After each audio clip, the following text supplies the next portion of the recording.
मैं अमजद हुसैन इंडिया से। आज मैं एक बिल्कुल सच्चा वाकया जो हमारे भांजे के लड़के का है आप लोगों की खिदमत में पेश करना चाहता हूँ। दरअसल हमारे भांजे का लड़का सुहेल अहमद,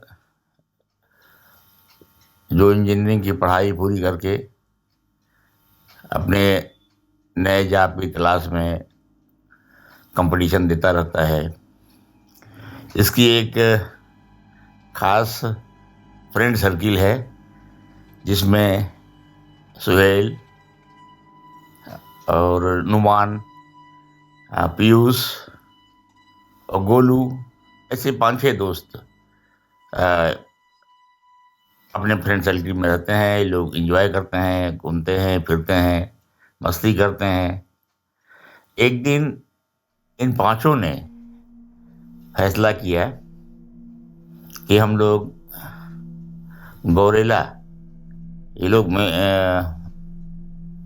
मेनली गौरेला के रहने वाले हैं, जो बिलासपुर जिले में पड़ता है। तो गौरेला से हम लोग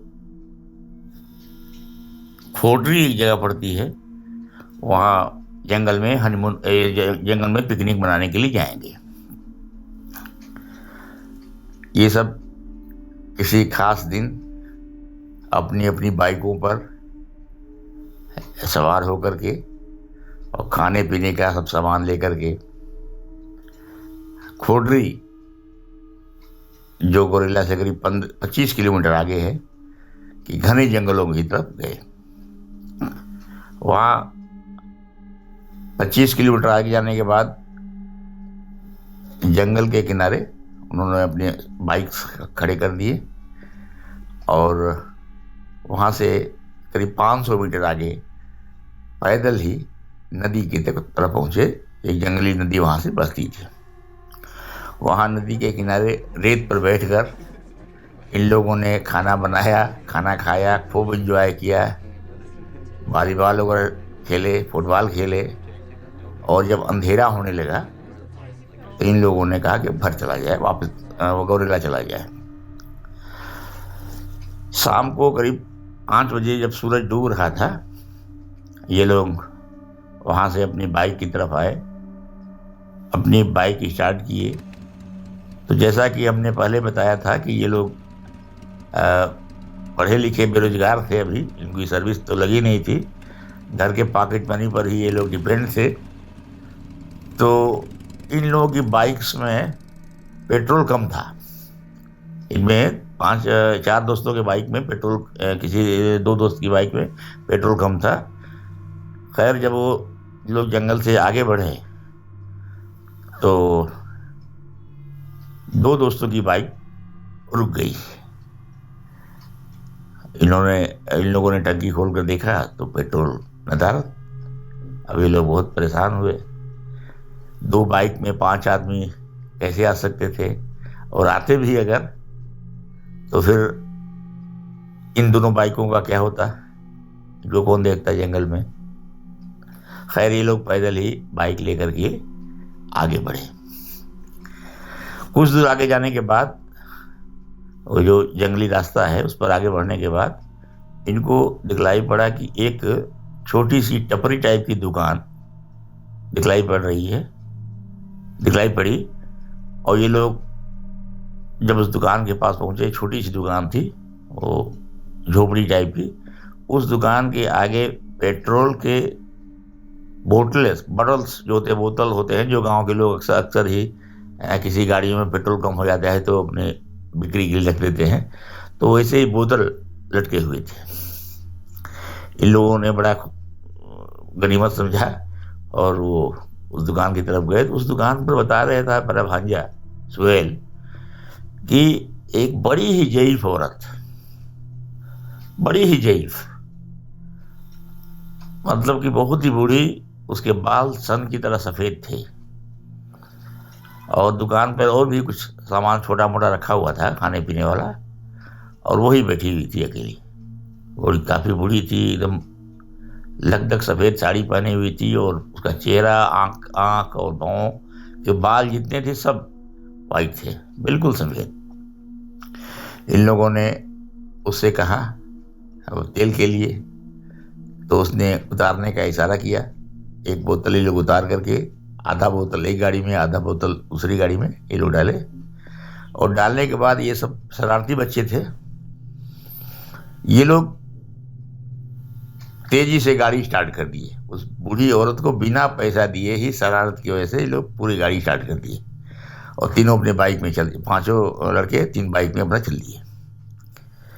बूढ़ी औरत चिल्लाती रही, लेकिन इन लोगों ने कोई ध्यान नहीं दिया, वे हंसी मजाक करते हुए आगे बढ़ गए। अभी मुश्किल से 2 किलोमीटर से भी कम आगे गए थे कि इसमें से एक लड़का जिसका नाम था नुमान, इसकी आंख में बहुत जोर से शदीद दर्द हुआ। इसको लगा कि इसकी आंख बहुत इतनी जोर से दर्द हुआ कि उसने बाइक रोक दी और अपने दोस्तों को बताया कि लगता है कि मेरी आंख निकल जाएगी, इतनी जोर से दर्द हो रहा है मेरी आंख में। तो वहाँ और कुछ तो था नहीं जंगल में। इन लोगों ने जो पानी की बोतल थी उसी से उसको आंख के ऊपर छींटा मारा, लेकिन दर्द बढ़ता ही गया। और एक ऐसा वक्त आया कि वो लड़का जो नुमान था, जिसने ही बूढ़ी औरत से तेल लिया था और लेकर के अपनी गाड़ी में दूसरे दोस्त की गाड़ी में डाला था, अब अगर पैसा दिए ही निकल गया था, वो इतने दर्द से जोर से उसकी आंख में दर्द शुरू हुआ, इतनी जोर से आंख में दर्द शुरू हुआ कि वो परेशान हो गया और एक ऐसा वक्त आया कि बेहोश होकर गिर गया। अभी बाकी चारों दोस्त बहुत घबराए कि अब क्या किया जाए, जंगल अंधेरा हो गया था काफी। खैर किसी तरीका से एक गाड़ी पर इसको किसी तरीका से रख करके एक लड़के ने इसको पीछे से पकड़ा, दूसरे और सिंगल सब गाड़ी पे हुए, और इसके बाद उसको ले करके गौरेला के हॉस्पिटल में, सीधे घर नहीं गए, सीधे गौरेला के हॉस्पिटल में आए, तहसील हॉस्पिटल में। वहाँ डॉक्टर ने देखा तो उसकी आंख के ऊपर एक जैसे कोई चीज़ का निशान हल्का सा कटने का होता है, जैसे कोई बर्रे या क्या बोलते हैं मधुमक्खी वगैरह काट देती है, तो उसका निशान हो गया था। डॉक्टर ने इन लोगों से पूछा कि भाई क्या बात है, कैसे इसका लड़के का ऐसा हुआ। वो लड़का बेहोश था। डॉक्टर ने उसको कहा कि इसको जहर का कुछ असर हो गया इसके ऊपर, तो उसको मैं एंटीबायोटिक्स देकर जहर का ही उसको मैं ठीक करता हूँ। 2 घंटे बीत गए। डॉक्टर ने बहुत उपचार किया, बहुत ही निदान की कोशिश की, लेकिन लड़के को होश नहीं आया। इसके बाद ये चारों जो दोस्त थे वो बहुत घबराए कि भाई अगर इसको कुछ हो जाता है और ये बेहोशी में ही मर जाता है तो सारा इल्ज़ाम तो हम लोगों के ऊपर आ जाएंगे कि हम लोगों ने क्यों इसके साथ क्या किया, जंगल में क्या खिला दिया, कैसे कर दिया कि लड़का ऐसा हो गया। ये लोग बहुत घबराए थे, चारों वहीं हॉस्पिटल में थे। उसमें से एक दोस्त ने कहा कि इनके घर खबर देनी चाहिए। उन लोगों ने उनके घर टेलीफोन किए, मोबाइल से फ़ोन किए, उनके घर के लोग भी आ गए। ये लोग भी बड़े बिजनेसमैन हैं गौरेला के। अब उन लोगों को लगा कि इन लोगों ने ही, इन चारों बच्चों ने ही इस लड़के के साथ कुछ खिला पिला दिया है, ऐसा कर दिया है।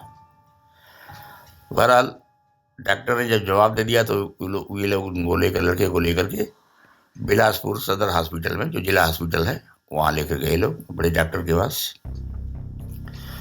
वहाँ डॉक्टरों की पूरी टीम उस लड़के पर लग गई। लड़के की बेहोशी टूटी नहीं थी। वो जो जंगल में गिर कर बेहोश हुआ तो फिर वो बेहोशी उसकी खत्म ही नहीं होती थी। 1 दिन बीत गया, 2 दिन बीत गया, 3 दिन बीत गया। चौथे दिन डॉक्टर, जो हेड डॉक्टर था, उसने आकर कहा कि भाई आप इस लड़के को ले जाइए, हमने तमाम इसके चेकअप कर लिए हैं, कहीं कुछ इसके बॉडी में कुछ है ही नहीं गलत बात, कोई रोग ही नहीं है, कोई सिम्टम नहीं है, और ये इसकी बेहोशी क्यों नहीं टूट पा रही है, हम लोगों की समझ के बाहर है। इसको आप लोग घर ले जा सकते हैं। तो जो लड़का था नुमान, जो सुहेल और उसके दोस्तों का दोस्त था, जो बेहोश था, उसके फादर का नाम रियाजुद्दीन था। रियाजुद्दीन है, जिसको लोग प्यार से राजू भाई कहते हैं। इनको किसी ने सलाह दिया कि इनको किसी अच्छे आलिम से दिखाओ। तो हॉस्पिटल के बेड पर ही वो लोग अभी रिलीव नहीं कराया बच्चे को, और हॉस्पिटल के बेड पर ही एक मौलाना को लेके आए, जो कामिल फकीर थे या मौलाना थे। उन्होंने आकर के इस लड़के को का चेकअप किया। लड़के की माँ जो वहाँ पहुँच, मुमताज नाम है उनका, वो भी पहुँच गई, वहाँ पे पहुँच गई थी। 5 दिन से लड़के के साथ ही थी, उसके रूम में, उसके बेड पे। मौलाना ने मुमताज से कहा कि तुम कलाम पाक की ये आयतें बाकायदगी से पढ़ो और पढ़ करके उसकी छाती पर फूंक मारो। तो वो ऐसा ही करने लगी। फिर मौलाना साहब अपना चले गए, नमाज का उनका वक्त हो गया था, शाम का, मगरिब का, वो चले गए। ये चारों लड़के एक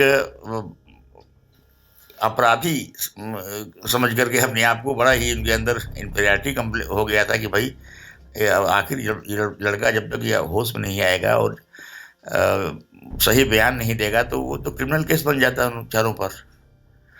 तो ये चारों भी उसी स्पेशल रूम में और नीचे जमीन में फर्श पर दरी बिछा करके बैठते थे, रात भर उसके साथ रहते थे। लड़के की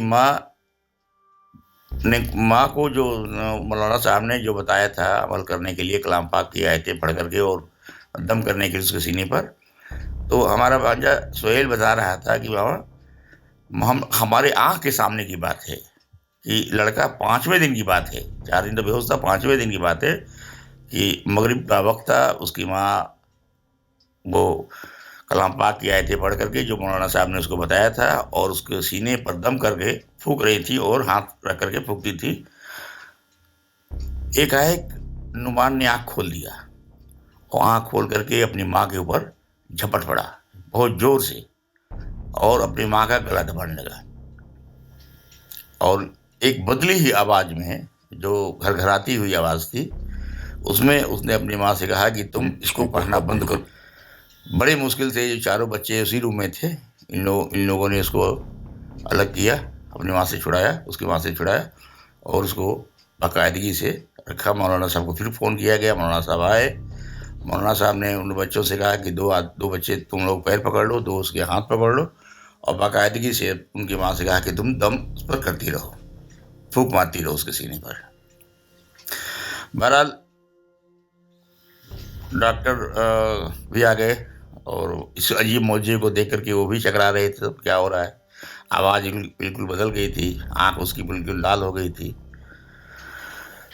तो खैर मौलाना साहब फिर जब चले गए तो मौलाना साहब ने उनसे कहा, जो लड़के के फादर थे राजू भाई, उनसे कहा कि सारा वाकया लड़के बताए ना कि ये क्या क्या हुआ था जंगल में और कैसे पेट्रोल ख़त्म हो गया और कैसे एक झोपड़ी में एक बूढ़ी औरत थी जो दुकान रखी हुई थी, उस पर दुकान पर पेट्रोल के 2-3 बोतल लटक रहे थे। तो उसमें से एक बोतल ये लोग निवान ने लिया और लेकर के और उसने डाला उसमें गाड़ी में पैसा पेट्रोल, और पैसा नहीं दिया और देकर मगर ये लोग चल दिए वहाँ से।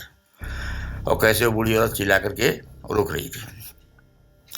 तब मौलाना ने कहा कि ऐसा कीजिए कि राजू भाई, आप हो सकता है कि वो औरत जो कुछ जानती हो, काला जादू या काला इल्म जानती हो, और जंगल में अपने आदमी को भेज करके उस औरत को उसका बकाया पैसा उसको दिलवाइए, उससे माफ़ी मांगिए, और इसके बाद हो सकता है कि वो अपना इल्म को वापस ले ले, काले इल्म को वापस ले ले और इसकी जान बच जाए। राजू भाई अपने कार से अपने ड्राइवर के साथ हो गए अपने एक दोस्त को लेकर के, और बताई हुई जगह पर, उस जगह पर पूरा जंगल तलाश लिया। किसी भी कोई भी वहाँ पर दुकान का कोई सबूत नहीं था। वहाँ दुकान होने कोई सवाल नहीं, जंगल में 20-25 किलोमीटर दूर जहाँ की कोई आबादी नहीं थी, वहाँ तो ताज्जुब का बात थी कि दुकान, वहाँ कोई दुकान नहीं थी, ना कोई बूढ़ी औरत थी। अब समझ लीजिए कि यही होता रहा। और फिर बहुत मुश्किल से लोग फिर लौट के आ गए और आने के बाद तब वो मौलाना साहब ने कहा कि ये कोई इसके ऊपर काफ़ी कोई इसके ऊपर कोई जिन वगैरह सवार हो गया क्या है। और लड़का क्या करता था कि जब लड़के इसको पकड़ते थे तो उसमें उसका भाई भी था जो उसके घर से आ गया था, छोटा भाई, अबूजर नाम है उसका। उसने उसको उठा करके ऐसा फेंक दिया था कि वो सीलिंग से जाकर टकरा गया था। इतनी ताकत आ गई थी उसके अंदर, चार चार लड़कों को उठा करके फेंक देता था ऐसे। खैर भी बड़ी मुश्किल से उसको उसका इलाज चला। मौलाना साहब लगातार इलाज करते रहे, फिर उसको घर ले आए लोग गोरिल्ला, और ला करके उसका इलाज बहुत बाकायदगी से चला। 40-45 दिन के बाद धीरे धीरे उसका असर कम हुआ और वो भूलने भूलने लगा काफ़ी चीज़ें। और वो कभी कभी सन 2000 में पहुंच जाता था और 2000 की बातें करने लगता था, कभी आने वाले कल की बात करने लगता था, कभी 2 साल के बच्चे के रूप में बात करने लगता था, कभी बहुत बुजुर्ग के रूप में बात करने लगता था। और हर बार कभी लेडीज़ के बारे में, लेडीज़ की ज़बान में बोलने लगता था, कभी बड़ी खड़खड़ाती आवाज़ में बोलने लगता था। ऐसे ही 40-45 दिन तक उसका चला। फिर वो कलाम पाक की आयतों से और ताबीज़ से और मौलाना साहब बाकायदे आते रहे, और 40-45 दिन बल्कि 1.5 महीना बीत गया, तब जा कर के उसकी हालत सुधरनी शुरू हुई। और अब जा कर के वो लड़का बिल्कुल ठीक है। और ठीक होने के बाद भी उसका बाकायदे साइकोलॉजिकल ट्रीटमेंट भी हुआ, इसलिए कि उसके ऊपर असरात बहुत ज़्यादा हो गए थे और वो कुछ दूसरी तरीके की उसका कुछ हो गया था, बातचीत करने का लहजा ये सब। तो उसका बाकायदगी 2 महीने तक एक अच्छे हॉस्पिटल में साइकोलॉजिकल ट्रीटमेंट भी हुआ, तब जा कर के वो लड़का ठीक हो गया।